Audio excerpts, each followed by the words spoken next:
Hi everyone, I'm Donna Jordan from Jordan Fabrics. Today I'm going to show you how to make a quilt.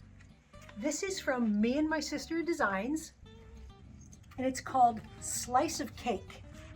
It looks really fun to make. It has all these different flowers and they're all made from layer cake squares. This is the layer cake that I'm going to use. This is called Prairie Dreams from Kansas Troubles Quilters, and these prints are what we call Civil War style. They're dark colors and they're reproduction prints. There's a lot of florals and there's some textures, and that should make a very interesting quilt. The only other thing we need is some background. We need 5 yards, and I'm going to use this nice tan color because it matches these fabrics well. So our first step is to pop this open. Now we only need 30 squares, and this layer cake, like most, has 42. So there's 12 squares we're not going to use. So I think I'm going to pick off the ones I'm not going to use, and it's going to be these light background ones because they won't show up against here. We want prints that have a lot of contrast, and all of these will look pretty good.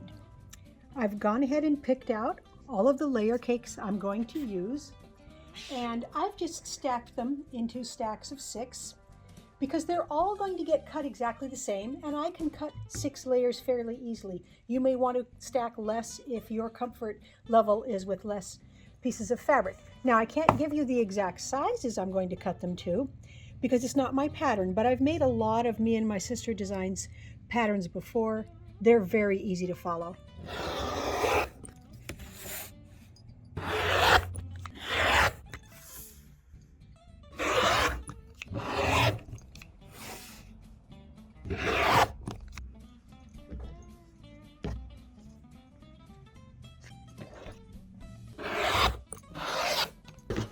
Once we have all these layer cakes cut, our next step is to cut up the background.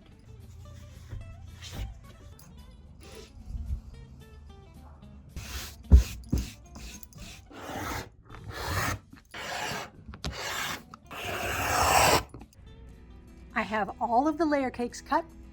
I have all of the background pieces cut. The one last thing we need are these little tiny squares that go in the middle of the flowers. And the pattern calls for 1/8 of a yard to cut those squares from. But I have a scrap left over from cutting these pieces. And this is big enough so that I can cut those little squares from some of the scraps. I also might use 1 or 2 of these extra layer cake squares. And that will give me a variety of different fabrics in the centers, which I think will be a little more interesting, and I won't need the extra 1/8 of a yard.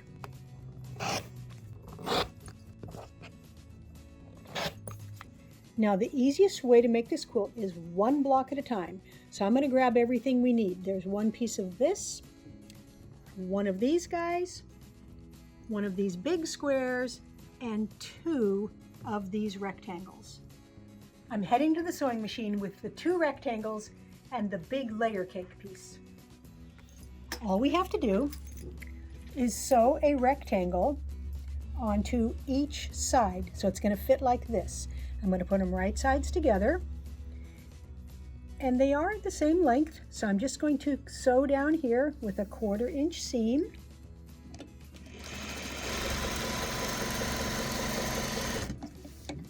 And then put the other rectangle on the other side.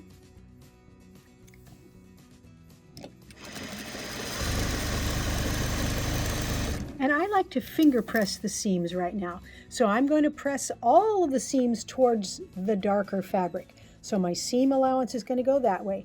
And I'm just going to kind of pulling it open and running my finger down here.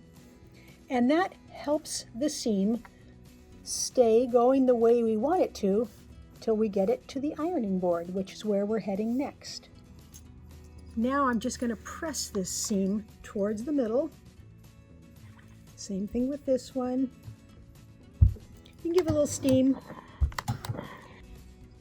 Now we're going to subcut this into 4 strips, and it's a little bit wider than we need, which is good because that way if your sewing or your cutting wasn't perfect before, we can cut a little bit off of the edge here, and then we're working with perfectly straight pieces. So I'm going to cut off a little teeny bit, and then I'm going to cut 4 strips out of this.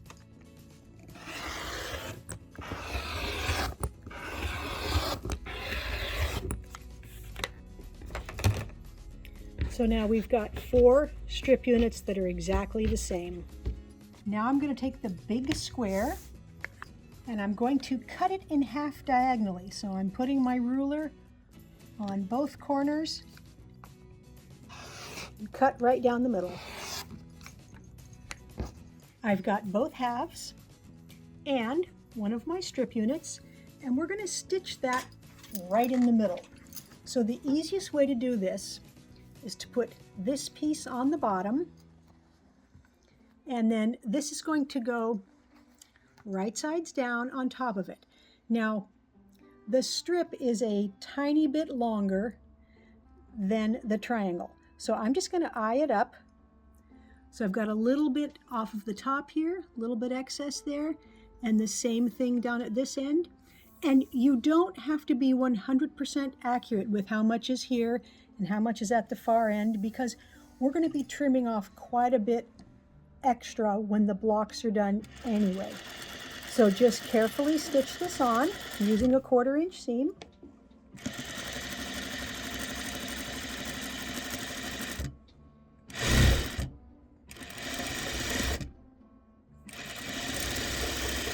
And again, we're going to finger press the seam allowance, and we want that seam allowance going toward the darker fabric.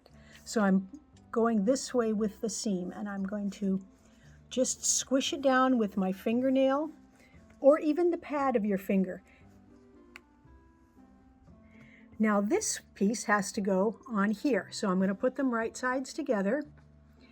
And again, instead of sewing with this on the top, actually I think it will be easier with this on the top. So I'm going to center this up. So I've got about the same amount here as I've got here. And you can also look at these corners to help see if you've got it lined up. And I'm going to stitch it on. And again, if it's not 100% accurate in terms of centering it, it's not going to matter.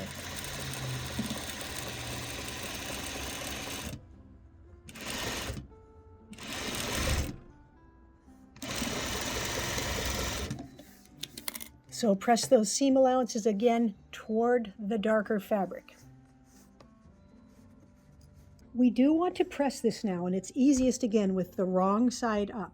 So I'm going to hold that fabric down with my iron and then pull this over just a little bit, and then use my iron to just get that seam allowance flattened. Then I'm going to spin the whole thing around. And again, I'm just going to pull it open just a little and then use my iron to flatten that down. And once it's pretty flat, now I'm going to flip it right side up, dry iron, and then I'm going to steam it. Now this next step feels a little funny, but just be brave. We are going to cut this from corner to corner again. We're going to cut right through that patchwork. So just line your ruler up with both corners, hold it firmly in the middle, and cut it. Now I'm back at the machine with the 2 halves and one more of the strip units, and we are again going to stitch that right between these. So I'm going to put these right sides together. And this time it is for sure easier to put the triangle on the bottom because it's a little bit bigger. So I'm just going to stitch right down the side here.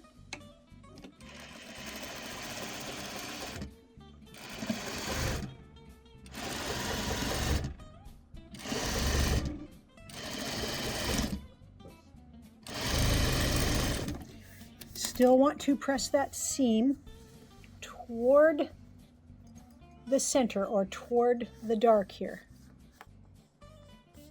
Now we need to sew the second half on. So I'm going to put it right sides together. This time it's easier to have the triangle on top, and that's because we are going to use these seams here to help line this up. So in other words, I don't want it way up here, I don't want it way down there. I want these seams lined up with those seams, and that'll help us center it. So I'm going to center it in the middle here, smooth over to the edge, hold it there, and then start stitching up here. And you can put a few pins in if you want. It's really not that long, so you don't have to put pins in if you don't like. And it's all straight stitching, so it may look complicated because the pieces are odd, but it's very easy and the blocks are very forgiving. One more finger press toward the center. We're going to iron using the same procedure we did the first time around. Just pull it a little. You don't want to stretch it, you just want to hold it open there. Go down that one seam, turn the whole block around, do the other seam, and by not stretching, it keeps the block nice and flat. Now we can flip it over. You can feel with your hands that the seam allowances are all going into the middle. Again, open it up just a little. I'm just pulling a little. Then add your seam. Now we're going to cut the block in half, not along the diagonal, but right down the middle here. So I've lined it up. It's pretty much on some lines here, and that will help me line up my ruler. But basically, I'm going right from point to point there. So I'm right in the middle of the block and just slicing away. And I know it feels uncomfortable, but just cut it.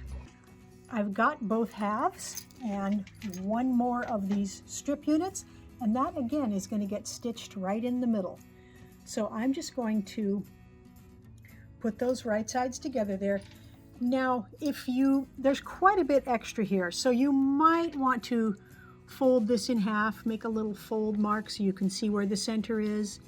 And then you could do the same thing here, or you could stick a pin there, just something so you know where the center is. And then it's a little bit easier to line this up with the center. It doesn't have to be perfect, but you do want it pretty well centered. So I'm going to stitch this piece on.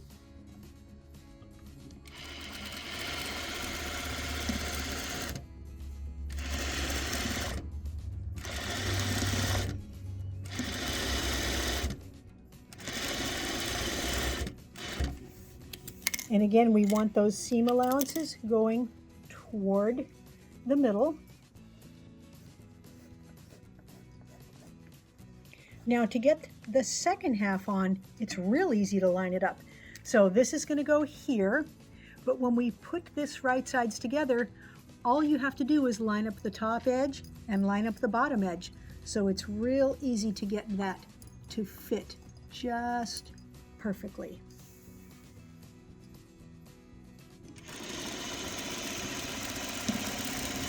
We again want to iron this. It's just the same procedure we used before.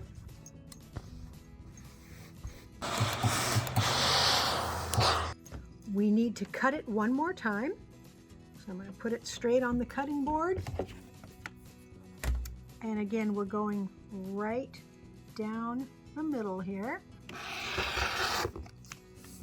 And now this piece is going to go in the middle, but before we put it in the middle, we want to put this piece in the middle of this strip unit. So we're just going to cut it in half.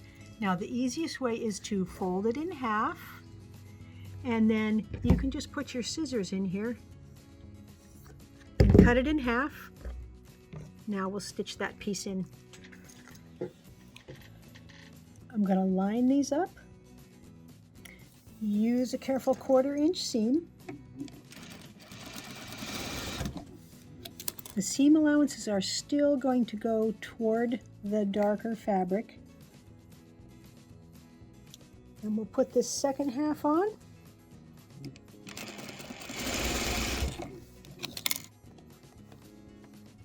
Now we've got the center of the flower right there. I've got the pieced halves of the block here. And this is going to go right in the middle. Now it's easy to put this in the middle because we can line up these seams so we know exactly where it goes on. So the seam allowances are nesting, meaning they're going in opposite directions. So I'm going to line up that first seam allowance. You've got a bunch extra sticking off here. That's okay. We'll just take it over to the machine. Line up your intersections.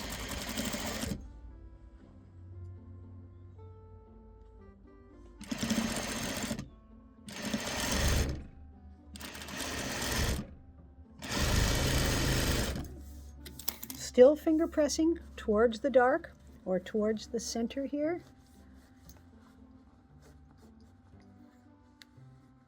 Now we just have to put this last piece on. Again, those intersections, they're all nesting. Those seam allowances, they're nesting. So you can feel with your fingers if they're lining up. And then these raw edges here of the block line up, again, making it easy to get everything centered.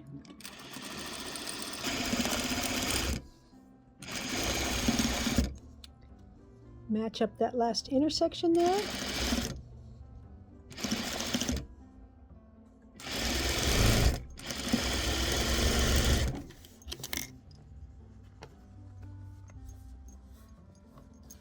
Now let's take it to the ironing board and give it one last steam press. All right, it's nice and flat. Now we're going to take it to the cutting board because it's not completely straight and it's got all these extra pieces sticking off of it, and we're going to trim it down to 10.5 inches. It's about 12 inches right now, so we've got plenty that we're going to trim off. So I've lined up the middle of this piece on this darker line on my cutting board, and I'm going to measure over 5.25 inches because that's half of the 10.5 I want it to finish. So I'm going to cut off that there. Now you can measure over from this line to 10.5, which is going to be right here, 1/4 inch beyond this line here. And I'm using my ruler to line up on my cutting board, and that gives me a nice accurate size here. So it's exactly 10.5 inches wide now. I'm going to use the same procedure this way. So I'm lining it up so the middle of this piece, just by eye, is on that line there. This line is in the middle, and I'm going to measure over 5.25. Again, that's half of how big my block is supposed to be. And then I like to just measure from here 10.5. Again, you could measure 5.25 from the middle, but I find this to be a little more accurate. So 10.5 is right here.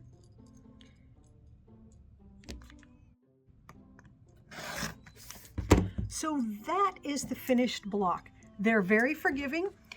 If you had a little more here than you had here, it's not really going to show. Even if your seams didn't line up there, it's not going to show because it's floating in the middle. So it's a very nice, neat, satisfying block to make. I've got all the blocks done and I'm ready to lay out the quilt. So the blocks just get laid out in rows, and I'm just going to alternate colors. If you like, you could group all of the gold down in one area and all of the green in another area. So that's simply a matter of preference. I like to just lay them out at random and try to mix up the colors. And you'll notice I'm leaving a little space between all of the blocks because we're going to add some sashing. The last thing we need to do is take these sashing pieces we cut earlier, and they're going to go between the blocks this way. So all of these rows, these long rows, get sashing like this. So all you have to do now is sew all of these blocks and the sashing into one long row. You do that with every row. Then have some longer pieces of sashing which are going to get stitched into one really long piece, and the pattern tells you exactly how long to cut them down so that they will fit exactly between the rows. Then we're going to take some more of this, put it around the outside, get everything stitched up, and get it onto the quilting machine.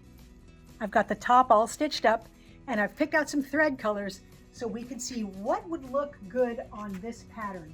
We do have a lot of empty space, but I don't think I want to go with a dark color. Sometimes when you have a lot of negative space like this, it's nice because your thread will show, and all of these will match, but I'm a little worried that something that dark will take away from the nice flowers. So I'm thinking one of these golds will look good. Now that's going to blend right in. This is the same color as the background, probably not going to show at all. This is a little bit darker, kind of a mushroom color. Now that is one option. Let me move it somewhere where we can see more of it. Okay, so that's going to blend in pretty well. Won't show much there. And then I have a bright gold. This, again, it'll show a little bit. We've got it right here. I think that this one here, I think that's my best option. For the quilting pattern, I'm going to use this one called Starflower Swirl. I like that it has flowers. I love this little part here.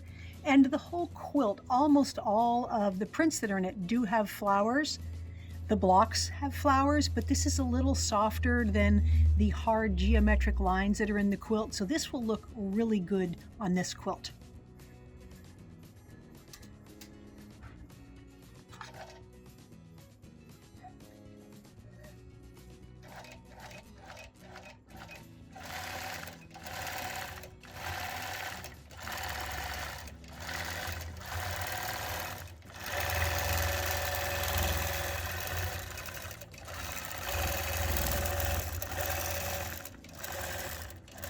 So something a little unfortunate just happened. I put the new color of thread onto the machine here and I tied it on. And normally I then pull it through so the new color is showing. But I forgot to pull it through, so it started quilting with the cone that was already on the machine, which is this gold color. So when the knot came to the needle, the machine stopped stitching. And that's what made me think, oh, I made a mistake here. So here's my options. I can either continue to quilt with this gold thread, which is what is on there, or I can pick out all this stitching and requilt it with the other color. Now that I'm looking at it, I think the gold actually looks pretty good. So I'm just going to continue on quilting with this color. Luckily, the thread that was already on here was pretty close. It was one of the choices that I could have used to quilt this in. If it had been black or green or purple, I probably would have noticed right away, but because it's close, I didn't notice till the thread broke.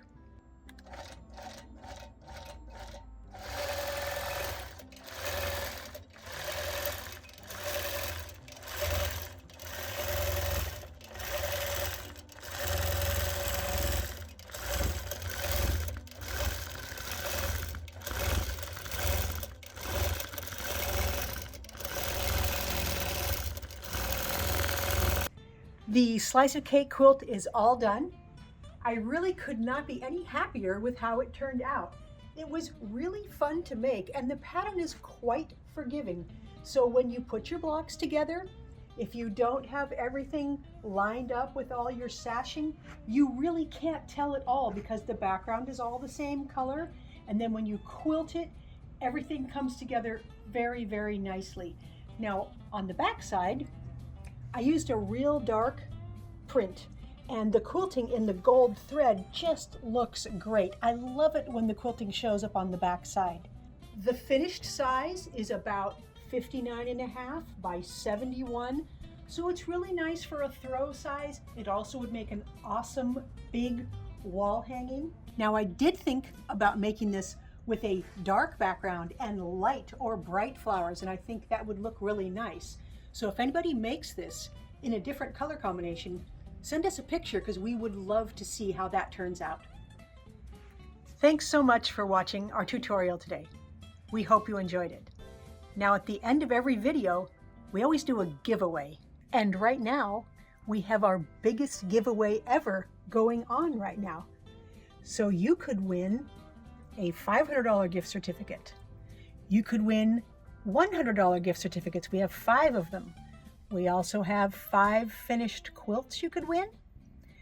Or we have some quilt kit bundles. Those include kits and fabric for borders and binding. This is our 500,000 giveaway because our YouTube channel almost has 500,000 subscribers. So it's very easy to enter, and you only have to enter once to be able to win any of the 16 prizes. Right below the video, there's a link here, and that will take you to the giveaway page. Click here to enter, put in your email address and your name, and that's all you have to do. So good luck. And we're going to be giving everything away once we reach 500,000 subscribers. We're pretty close, so if you'd like to subscribe, we'll get there that much sooner. Happy quilting!